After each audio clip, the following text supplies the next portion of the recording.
Broadcasting live. It's America's longest running talk show on computers. It's Computer America, bringing you the biggest names in technology with guest interviews, new products, and your emails. Listen live at computeramerica.com on any device around the world. Email the show at live@computeramerica.com or find us on social media. Be sure to check out our website for contests, giveaways, show notes, live video stream, podcasts, and more. You're listening to Computer America.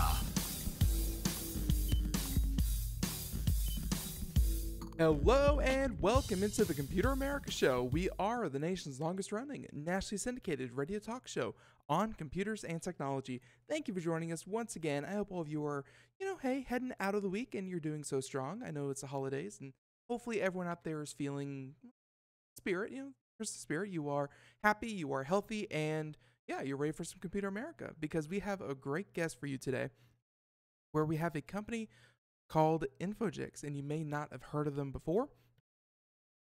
We have talked about this numerous times on the show about the idea of just how valuable and powerful data is for consumers, for businesses, industries, just everyone wants as much data as they can possibly get their hands on.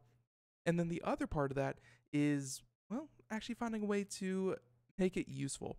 So, talking all about data, and I think I have that right, but we have a company on Infogix, and hey, we're going to find out what they do and how they fit into the whole equation.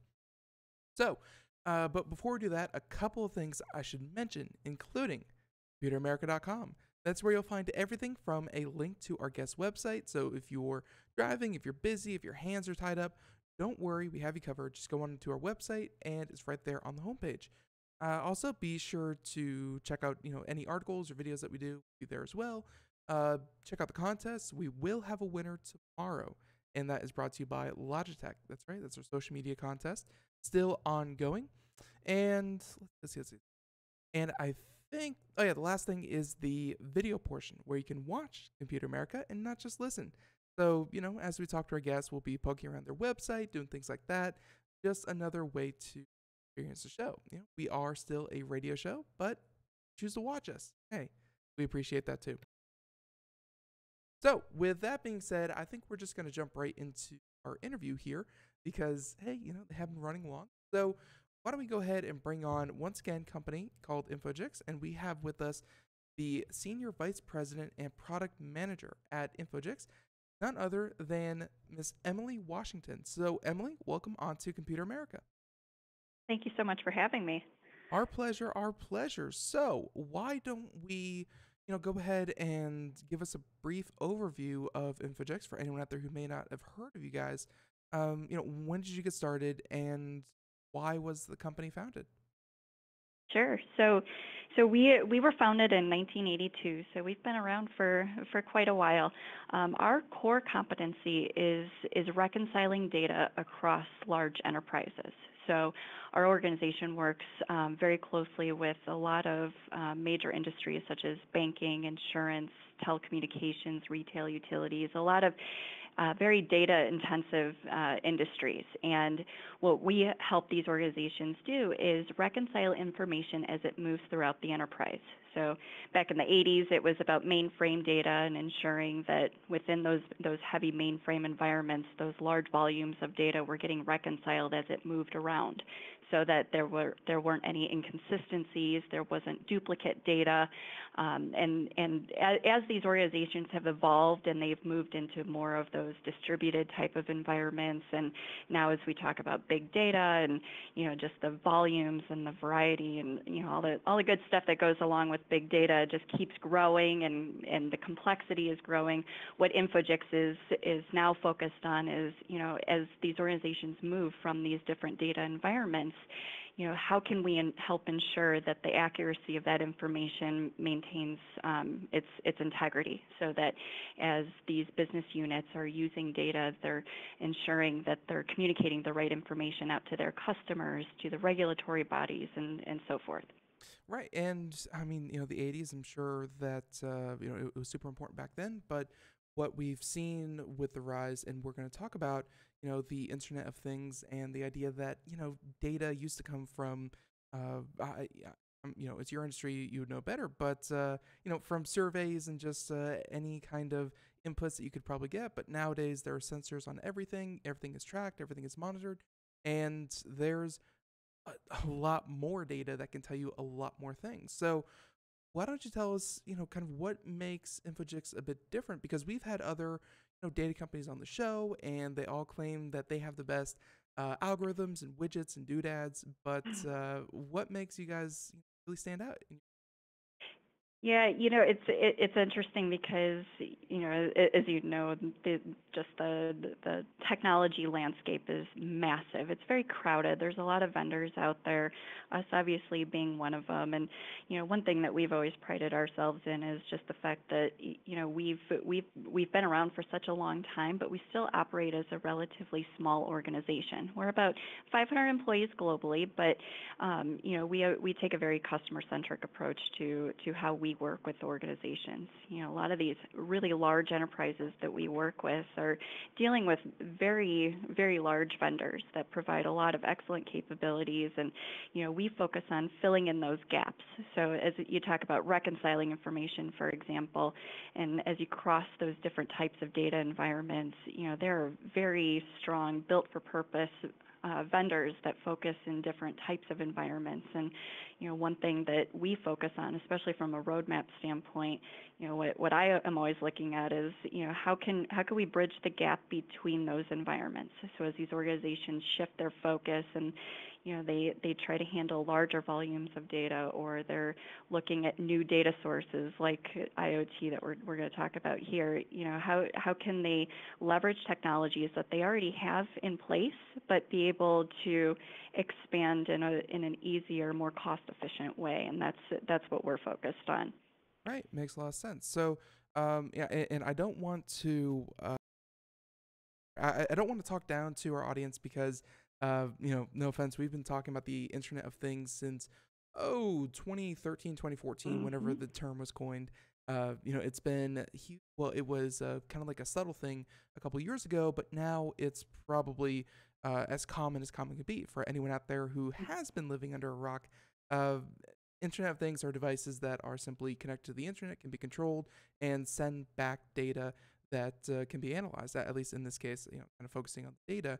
But I wanted you, Emily, to speak to the importance of the Internet of Things more than, what is it, but why has it, changed so much in your field, and why, you mentioned that you're one of, a number of vendors that do work with data.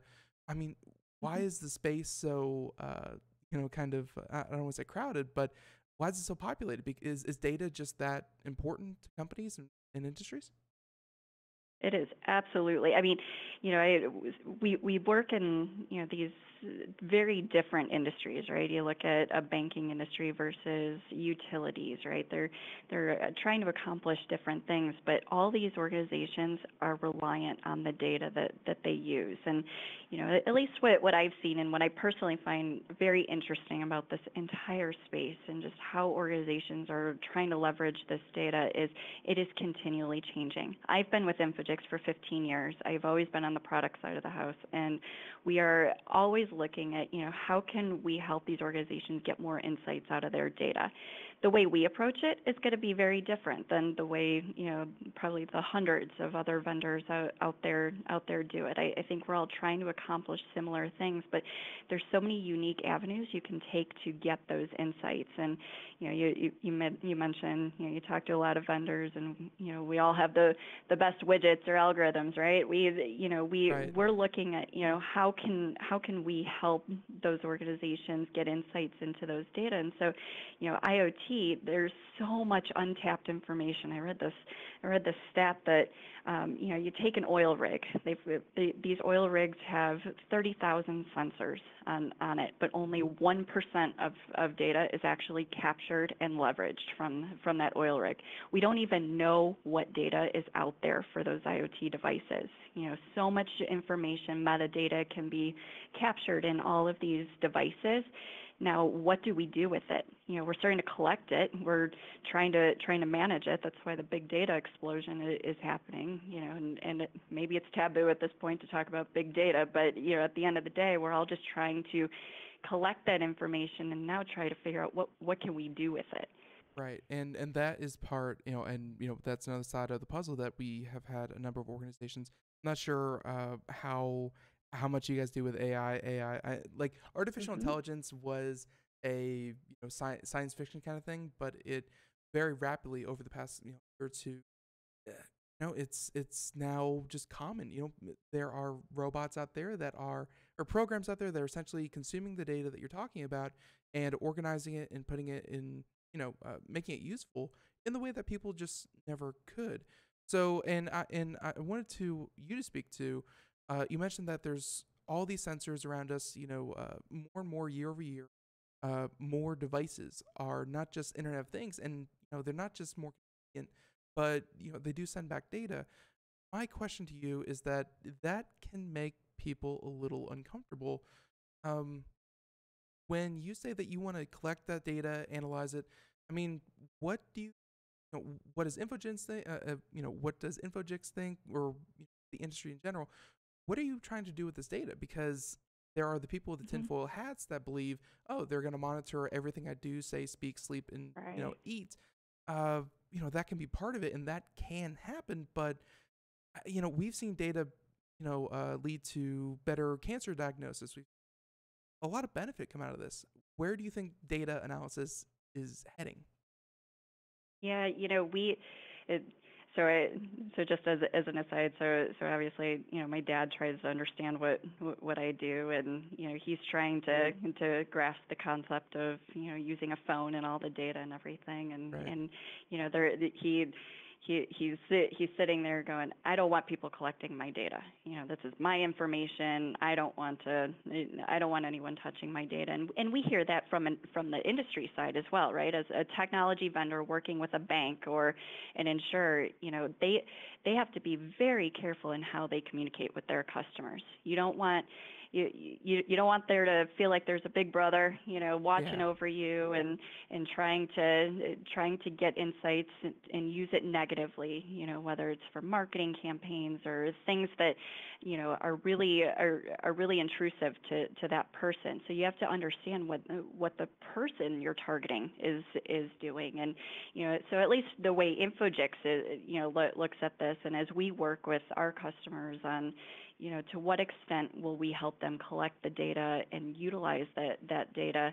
We believe that as long as the security is in place, and as a consumer of that organization, they know what they're signing up for, why that information is being used, what information is being captured by them, and at some level you have to get all the way to the policy or the regulatory level, for the industry, and just making sure that those proper checks and balances are in place, so that as a consumer we're not giving information that is going to be used against us, or risks security threats to our identity and those kinds of things. So it varies by industry. I can tell you we work in multiple industries, and the approach by industry seems to vary. So for example, in the healthcare industry, you look at the health sensors and those kinds of things, and you need to know that critical health information about someone. And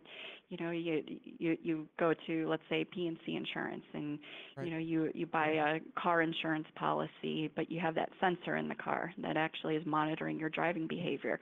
Well, you get rewarded, you get monetary benefits if your premium goes down if you drive well, but if you don't, they're going to ding you for it. So as a consumer, you gotta look at it as, do I want those benefits? Do I want that convenience? Do I want do I want all of that goes along with it? Or, do I want to, sacrifice some of that, but put more protection in? And So and I mean, I'm sorry to interrupt you, but no. part of this was I'm there have been a number of high-profile breaches of security for a number of Hmm. vendors, everything from the government to, of course, Equifax is one of the largest. Happened a couple months ago, and part of what I think made those so impactful was it showed not just that these companies that people really rely on, but it showed just how much data these companies collect without.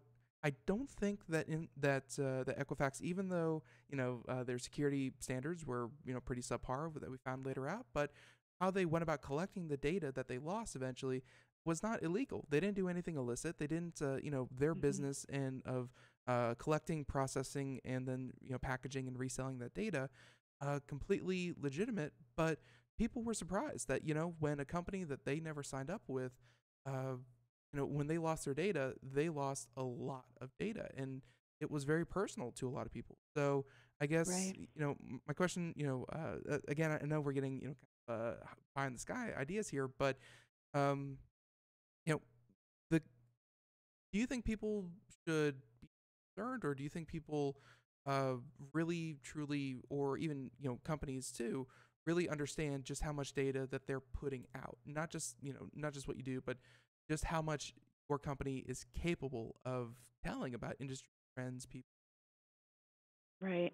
Yeah, I don't know if you're familiar with the regulation that's being put out in the EU, Europe right now, but for general protection rules. So basically, as a consumer, I can go to any organization and say, delete me. So, Right. I think to answer your question, I do believe that we're going to constantly be chasing and trying to protect the data that we collect.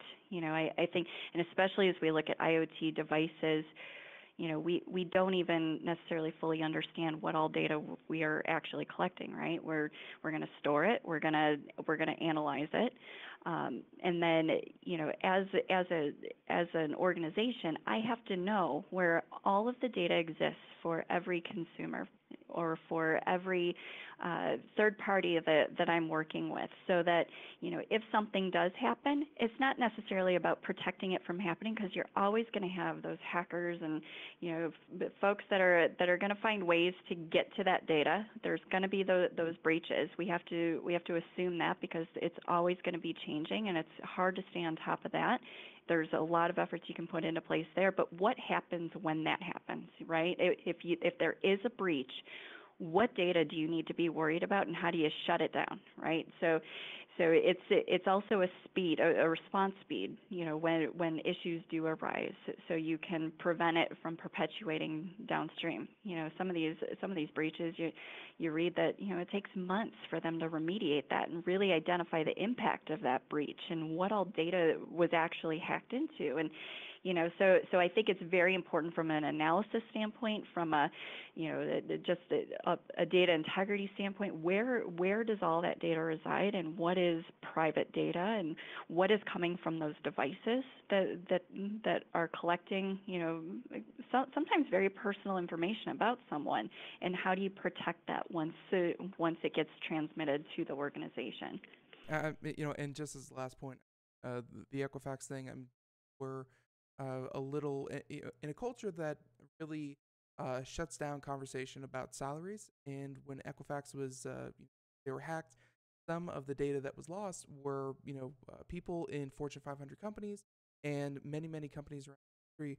It was a complete, salary history of a lot of Hmm. people. Like, it's amazing. It just really showed me that, even when people are very hush hush and don't talk about that kind of thing, uh, companies such as yourself and others are very good at putting together the people and making really valid, in probably in any other way impossible to acquire data. So uh, Hmm. so I just have to say that very good. I'm glad that you have talked about privacy and the fact that data is precious. It is and have security in mind.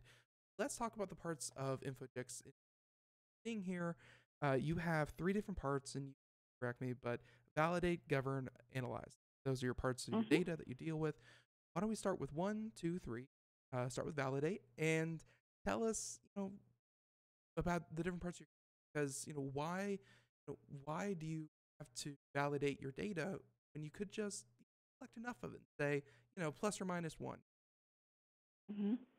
Yeah, and especially as we look at, Internet of Things and just all the different data sources that these organizations are collecting, data quality has always been an issue, just especially for regulatory reports, customer communications, and your reputation's on the line, right? And you have armies of people at these organizations that focus on ensuring that claims are getting processed appropriately, your financial transactions are being reflected in your bank account right, and you want to make sure that everything is traceable. So our core competency is on the data quality side. That it's the reconciling of information, it's tracing transactions as a consumer throughout the organization as all of your data gets processed, and make sure that it does get processed appropriately. So that's validation is where we came from. That's where we started in those old legacy mainframe environments. And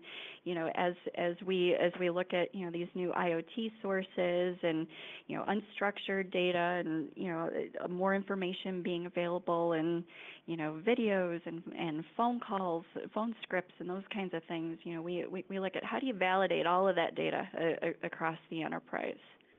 I gotcha. And no, that makes perfect sense. So that, of course, leads you to number two. What do you mean by Yep. governing data?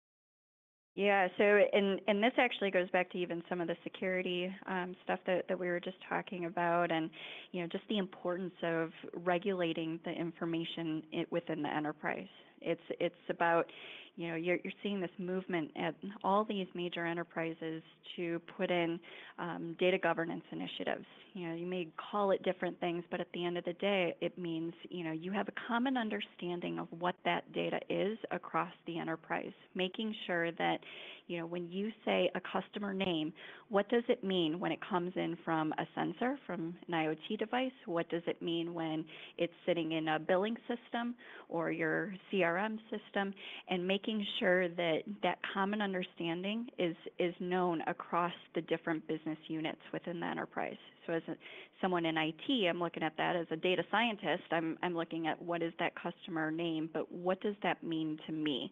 What information do I truly need to do my job every day? So there's this need to govern all of the data, to put that business glossary together, track the lineage of information as it flows through the enterprise, and be able to track it and create a sense of ownership and accountability for whomever is touching data, whoever's working with different data sets. Not only do they trust that the data that they're looking at is right, but they have a sense of accountability to make sure that it's accurate for other folks that might be needing that same data.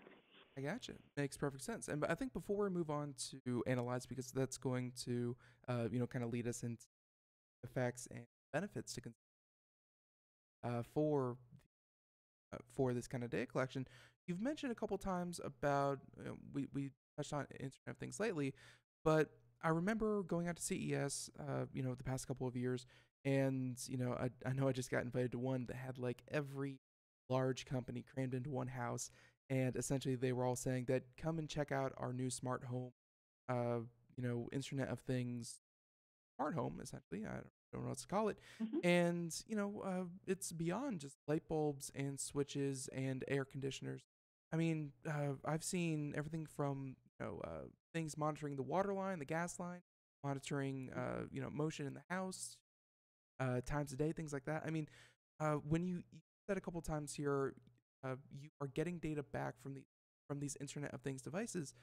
Which devices are you particularly excited about? Because I think people are familiar with light bulbs and with like a thermostat, but that's, in 5 years, the home's going to be wired, from top to bottom. Right. And actually to me it's actually the combination of all of those. You think of the little bit that we have in our homes today, and it's quickly growing. Like you said, the light bulbs, the thermostats, all of that. I mean, simple things like a vacuum. The fact that I can schedule a vacuum to vacuum for me twice a week, and I don't have to even think about it. The fact that I can scribble a grocery list on my refrigerator as I'm at my refrigerator, and it gets sent to my phone. So when I go to the store, I know what I need to get. It's about the convenience. It's about the cost savings on my bills. and I don't have to do it. I think we're in this world where we're trying to, make things as efficient as possible. We're all moving so fast, and there's ways that we can automate certain activities. We can automate our chores. We can, over time we'll be able to, set our laundry to run at a certain time. And, we're incrementally adding automation into every aspect of our lives. And I think it's that combination of it that's really, especially when you talk about things like a smart home as a consumer, it's really exciting because you don't even know what are they going to think of next? It's like you look at a fridge and it's like, who would have thought of that? But I think there's a lot more that we're gonna see there. I read this thing where that there's this concept of smart clothes, right? We're starting to see it in some shoes and those kinds of things. But I saw a baby onesie that will be able to detect that what the heart rate is, and monitor for some basic things just by the onesie the baby's wearing. It's crazy some of the stuff that's coming out now. Yeah, I mean, to the point of smart clothes, they are. I'm sure anyone out there who has, the Olympics are coming up. Anyone out there who has seen the Olympic athletes training. I mean, a couple of years ago, it was simply just get the best trainer you could, eat the best food you could, and just train as hard as you could. But with smart clothing, data, and number crunching, I mean. Being an athlete is as much analyzing your own data and making changes accordingly. It's it's affecting people on a very personal level. So, and I may have to stop you here in like 2 or 3 minutes. And by the way, Emily, would you mind staying over if we run a bit long to continue our conversation? Yeah, no, Perfect. Sure, yeah. Perfect. So yeah, and but we still have a couple more minutes, and I wanted you.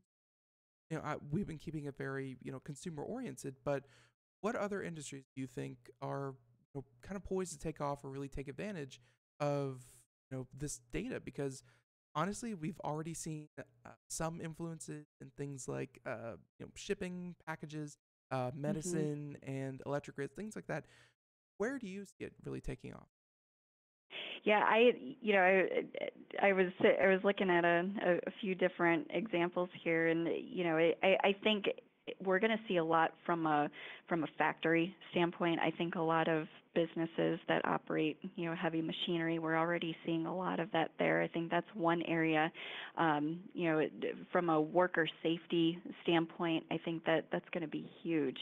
I saw this really interesting one that in retail environments. So we work with a couple of retailers. They're looking at how to make smarter shopping experiences. If I go to a store, my phone can detect that I'm at that store, and based on my history shopping at that store, it knows that I typically like to wear a certain set of jeans, and it'll directly point me to where in that store are those jeans. And and then there's the cashless out. We're already starting to see you can just stick your phone on there and it's going to cash you out. But if you pick up something, you scan it on your phone and you can walk out. It's almost like you're stealing, but everything is it's almost like stealing, but at the same time, it's and this is great from a business point.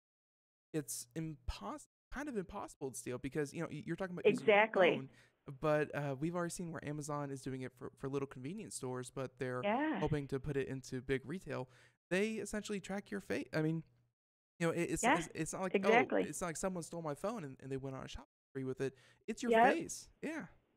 Yep, exactly. It's so interesting to me because the benefits, you talk about the consumer benefits, and it's just that ease of use that you could just do it and it'll all get taken care of for you. But from a business standpoint, now you're improving the security. We talk about the security of your data, but just overall, reducing the cost and the risk of theft and things like that.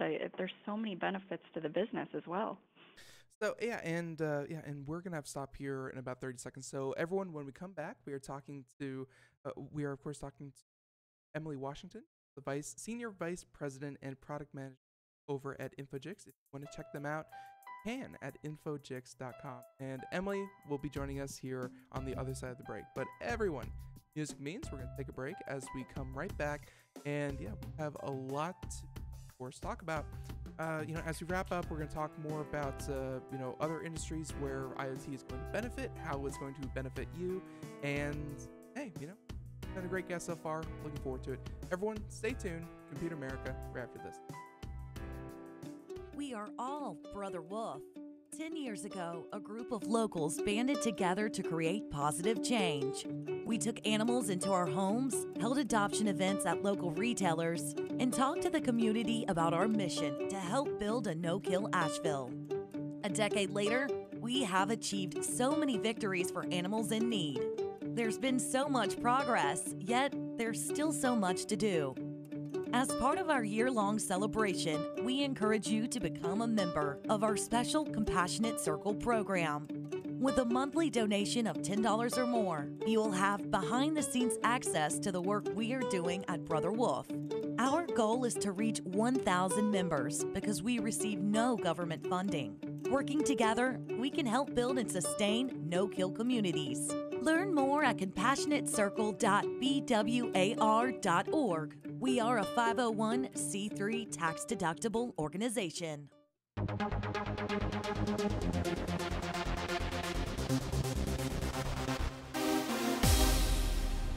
And welcome back to the Computer America Show. It is 31 minutes past the hour as we continue on with Miss Emily Washington with Infogix. And again, if you want to check them out right there at our homepage, computeramerica.com. Also, while you're there, we have a directory if you want to listen to any part of the show. Once again, if you missed it or anything like that, we of course have a way that you can listen to the show in its entirety in podcast form.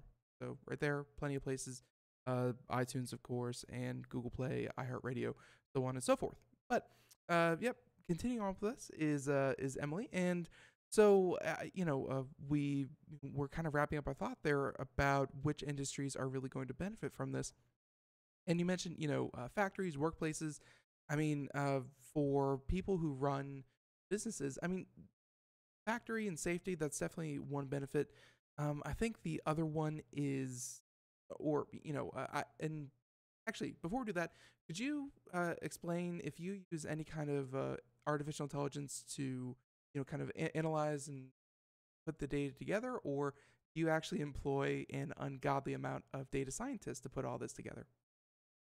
No, we actually, so our software, we focus on building the machine learning algorithms into the product itself. So, from a vendor standpoint, from our side, as we look at ingesting data from all of these devices and other internal data sources, we look at how can we automate the collection and the aggregation of the data. You look at data science teams, and I don't know how they do it.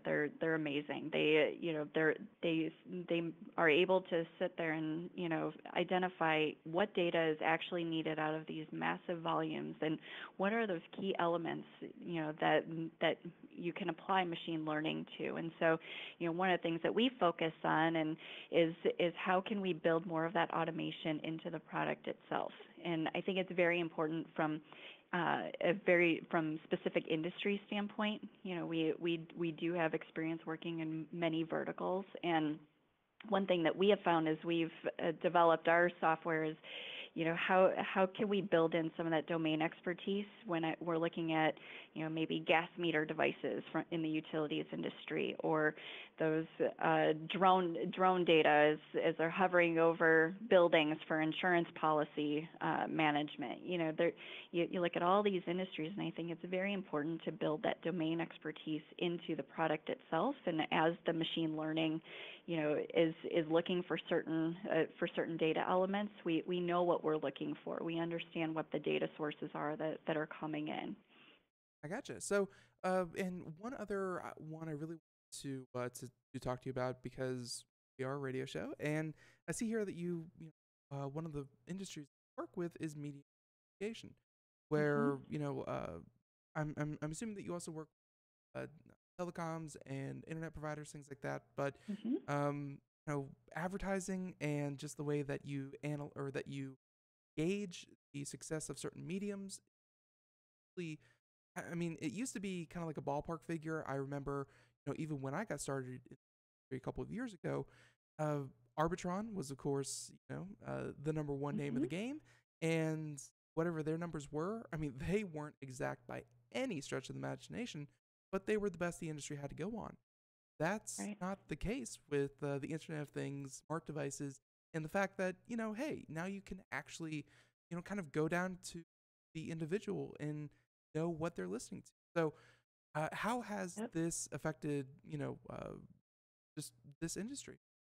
Yeah, the media communication industry is actually very interesting to me. We work with a number of telecommunication providers and other, satellite organizations and so forth. And this industry is moving so fast. I would argue that this industry is probably on the cutting edge, of how to manage data. I think just the nature of media communications industry, we've always worked with so much data here. Our experience in the past has been more focused on how do you ensure the right call records. We do a lot around fraud, so fraud analysis. We'll identify call patterns. As if you're typically calling in the United States and you start calling to other countries and those kinds of things, raise some flags that maybe you need an analyst to put on that. And now it's shifted to more marketing campaign information, and how do you based on behavioral patterns of someone who's using the device, what other services will help them better interact with what you do, right? So for example, at one company we work with, they focus on understanding the patterns of going to their website and evaluating different services. You talk about all the data that's getting collected. Even something as simple as a website. You can see what kind of data is there and how you're interacting with certain things. And while again, going back to that privacy concern, I think as a consumer, that may sound scary that the organization's looking at your behavior there, but really it's to benefit you. Well, It's that convenience factor Well, of and just real quick, this was something that actually just made headlines, I think, a couple of days ago. Speak about timing, but yeah, I mean, they found that it was some large number of the top 50 websites, and then beyond that, top 1,000 websites, whatever it was. They were essentially harvesting data. Of course, it's all server side. It's they don't download anything, mhm, but the right. kind of data that you were talking about, it it surprised some people that when, let's say, you're filling out a form but you never hit the Mhm, button, these websites were actually collecting the data that you filled out but never submitted, right. and Yep. and click patterns, and this is something that I told our listeners was that these companies, they really don't want to log you. They don't want your email address, even though Right. you didn't submit it. They want to make sure that if you're looking for something, it doesn't take you 15 clicks. If you are trying to Mhm. get somewhere, it's not confusing. They want to make it optimized, and that's where the data Absolutely. goes. But you're right. It was a privacy wake up to a lot of people. Yeah, and actually that's a perfect example. You figure, you know, really at the end of the day, any organization wants to make sure that they're providing the best customer service. It is all these industries, especially media communications, highly competitive. Any consumer can drop your service and go to the guy next door in a heartbeat. So it's not about doing anything malicious. It truly is about providing the best customer experience and make it easy for you so that you stay a loyal customer and you'll grow with them. And I think that's where a lot of this analysis is also very critical. You look at how you analyze how folks interact in the communications industry. How do you improve their overall experience with any particular service, or what based on demographics, based on how old you are, what your gender is, where do you live, do you prefer the radio versus the web versus, versus other mediums to interact, and then you can tailor, your services to those demographics and make it more appealing to them. So, and I think we'll wrap up the conversation with this, but obviously, I think that Infogix, and as an employee, you may be a little biased, but I'll ask you this: so you think data and data analysis, data collection, and data, well, proper data collection, and just utilizing data that we now have that we never have before been able to. I mean, we've seen headway with like the where Hmm. they're working on privacy law, legislation here about what kind of data should be. But you think, Right. as a whole, the benefits of data collection, benefits of is definitely a good thing, right? I absolutely do. As a consumer, I believe that. I think, you think about how we interacted with everything, even 10 years ago. It's like, God, I don't know what I would do without my phone now. I mean, that just that convenience and being able to easily do something. All of this data that we're collecting and better understanding, this is only going to help us as consumers. It's going to make things cheaper, quicker, and then we can become more productive. So I firmly believe that the benefits significantly outweigh some of the risk, and there's absolutely risk. I'm not saying there isn't, but and I think we'll just continue to improve it. Technologies in general are just getting so much more advanced to be able to capture. I believe that the regulatory bodies are going to keep making progress to enforce it at that level. So in all industries, will stay protected, but I definitely believe that.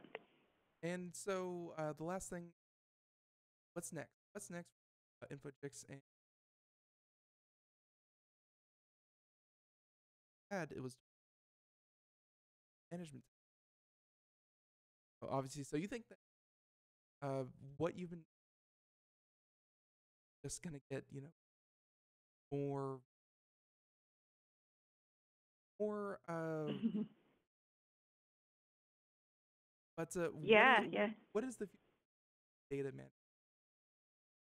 I've been with the company for 15 years, and the amount that just technology in general is changing is amazing to me. I think we just touched on it, but AI and just the ability to embed more machine learning and automate more of these activities that, at least in our world, have been rules based in the past. You needed someone to tell a product, what to do. Now we can build more of that automation and dynamic detection into what we're doing. So I think from a technology standpoint, that's where you're seeing a lot of the analytics vendors working with the quality vendors and just the integration and how do you streamline your data environment to quickly get the insights to the right folks at the right time in an accurate way. I think it's a really interesting time from a technology standpoint because there's so much more we can do and so many other ways that we can leverage technology. I couldn't agree more. Just from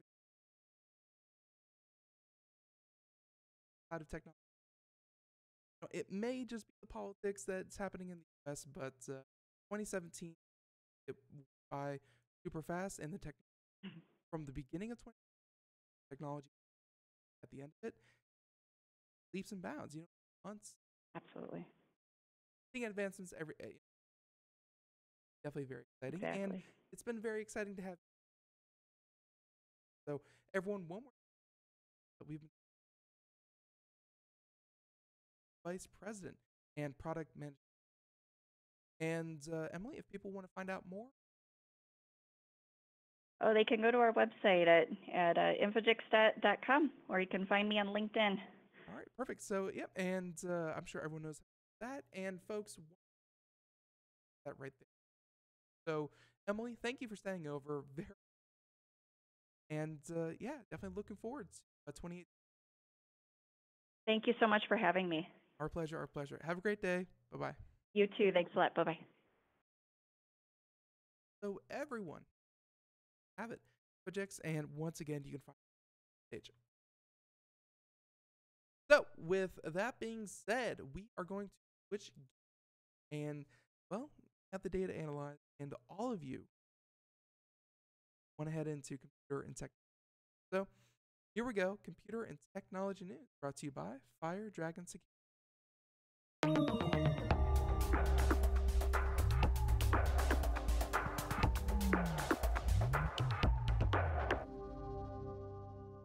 So, I think for our first story that we're going, and this actually ties in pretty neat. Our guest that we just talking to, and it's the idea that artificial intelligence is getting better and better, and what you can do with it is, it's not just the data that is getting better and more recognized, but in fact, it's AI that processes and does things with it that is getting better from our data that really highlights exactly what I'm talking about.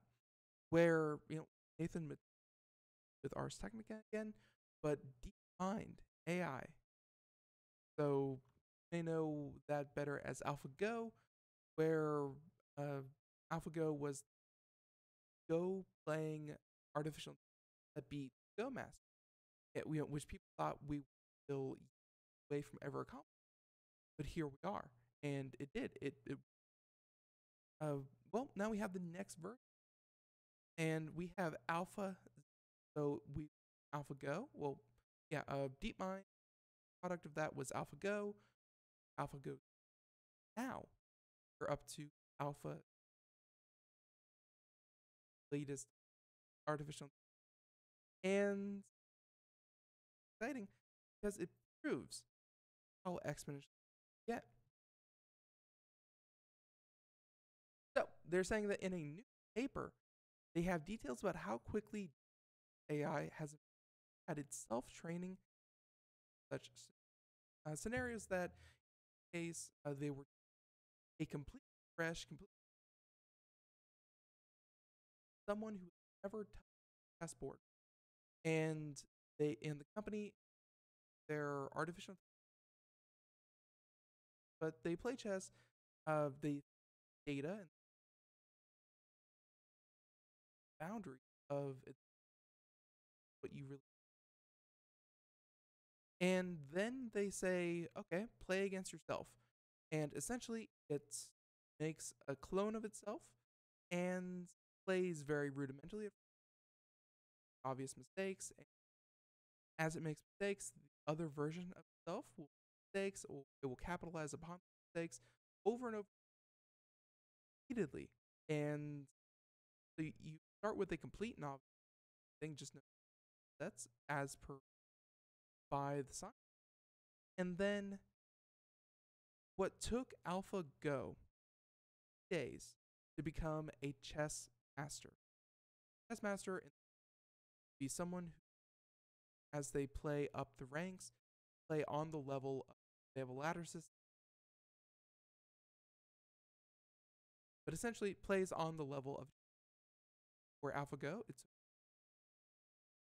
And then came AlphaGo, which took, getting this right, AlphaGo 0 took 3 days, whereas Alpha took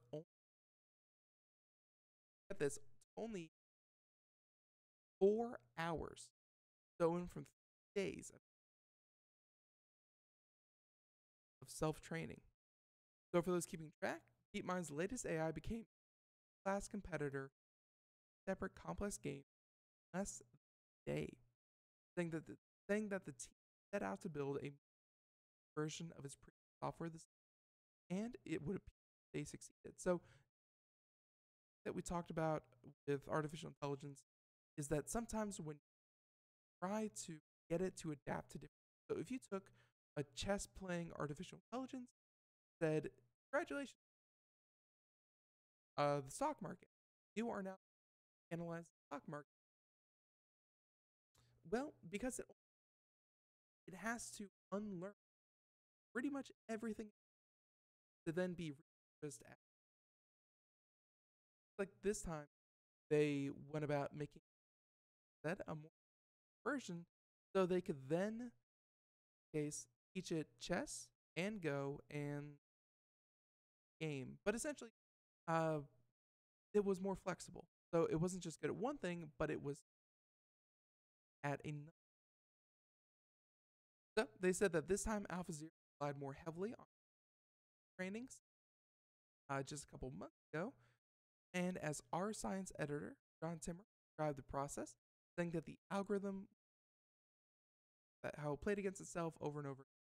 And they said that both Go and chess can be incredibly complex, and that the total possible number exceeds 10 to the power. So, again, the point of pointing out the amount of complexity within Go is to really show that the artificial intelligence, they're not just brute forcing these calculations. They're not just saying, not trying every at which point they make the best one. Instead, they're actually what the programming says best. So, yep, DeepMind really showing off just how good its learning algorithms are. And this is great because, again, AI, it's not meant to beat everyone in chess or checkers or Go. DeepMind is essentially there to learn weather patterns, predict ocean currents and climate change and economy, stock market, and like that. The better that you get at taking a system and putting in the data and then analyzing it, taking it to its nth degree of possibility, better prepared you are actually seeing what happens.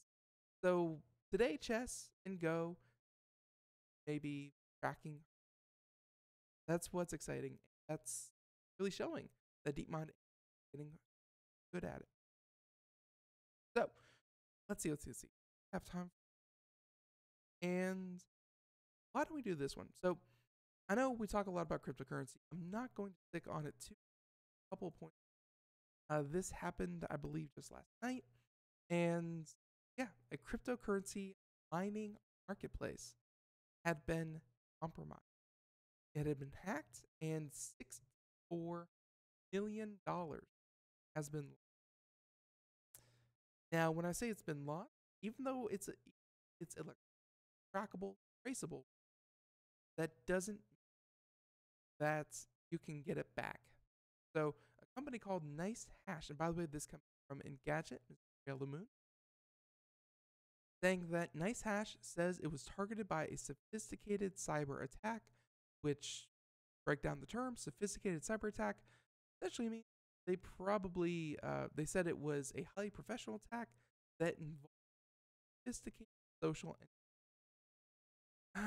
I don't know, when you use enough words like that, essentially what I think happened was targeted someone high up in the company, Facebook or email, and they were able to get him to divulge his secret, accidentally the wrong thing, and yeah, the point is someone individual at the company was compromised, and lo and behold, 47 Bitcoin stolen, about $60. So they said that Nice Hash posted an announcement on Reddit and on its website that it's pausing all operations for 24 hours to investigate and that the post said that the company was compromised and that it was working with authorities on top of conducting its investigation. And while they didn't reveal more details than that, but it's advising passwords and on NiceHash, other services. And they said that it has and by the way, this was the other part. So for those of you who don't know what NiceHash is, Bitcoin mining is super hard to do. Very complicated, a lot of electricity is needed, and a lot of computing power is Bitcoin. Totally and NiceHash took it upon them. What they do is take your, one that you make,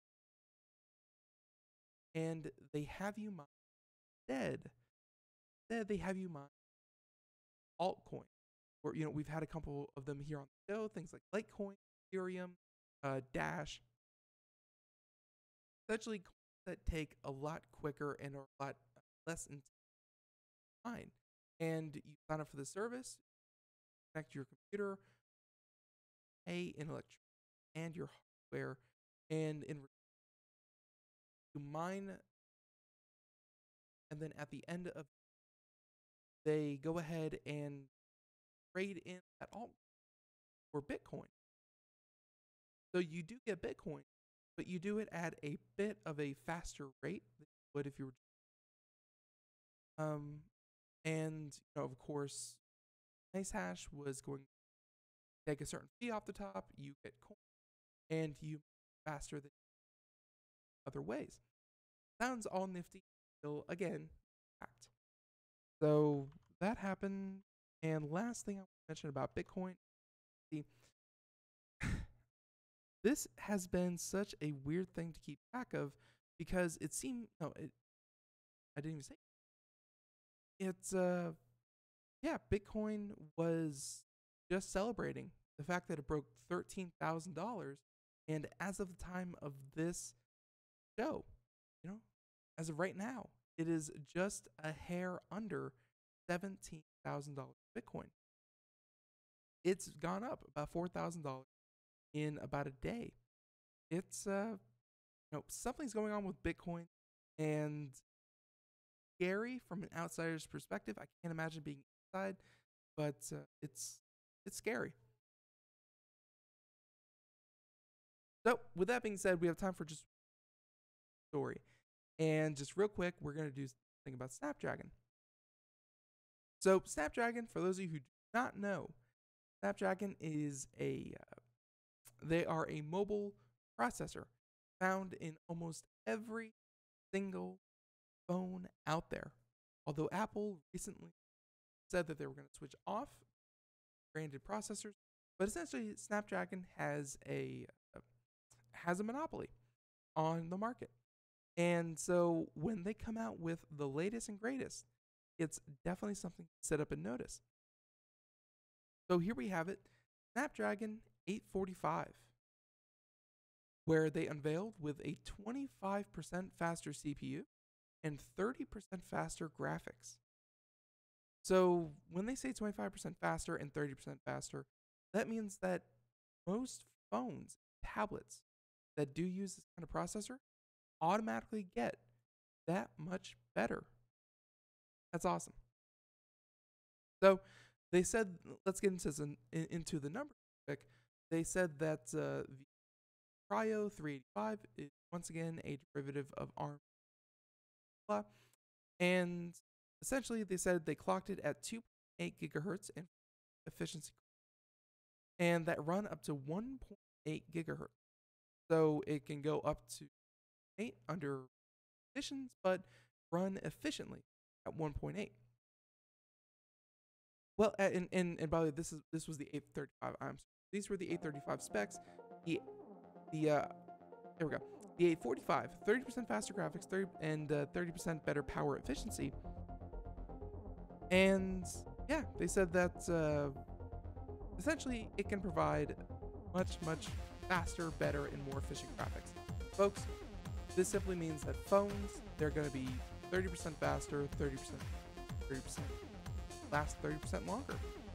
Cannot say that's a bad thing in any regard. So, folks, we are just about out of time.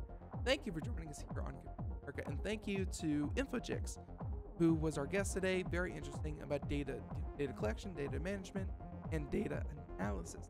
So, everyone, be sure to tune in tomorrow as we talk with the one, only, just fresh off of his retirement, as in retired from Autodesk, but Ralph Bond, man himself, joining us to talk all things computer and technology and architecture related. Tune in tomorrow for that 4 p.m. 5 p.m. Eastern, as usual.